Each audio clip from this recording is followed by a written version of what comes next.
پھر اس کے پیچھے اور زلزلہ آئے گا. اس دن لوگوں کے دل خوف زدہ ہوں گے اور آنکھیں جھکی ہوئی. کافر کہتے ہیں کیا ہم الٹے پاؤں پھر لوٹیں گے؟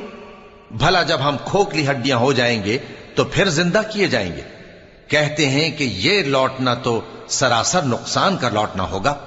تو بس وہ ایک ڈانٹ ہوگی، اس وقت وہ سب میدان حشر میں آ جمع ہوں گے.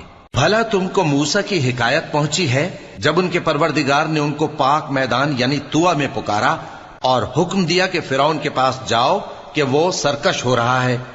پھر اس سے کہو کہ کیا تو چاہتا ہے کہ پاک ہو جائے اور میں تجھے تیرے پروردگار کا رستہ بتاؤں تاکہ تجھ کو خوف پیدا ہو.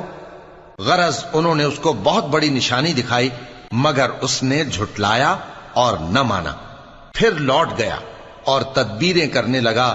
سو اس نے لوگوں کو اکٹھا کیا، پھر بلند آواز سے بولا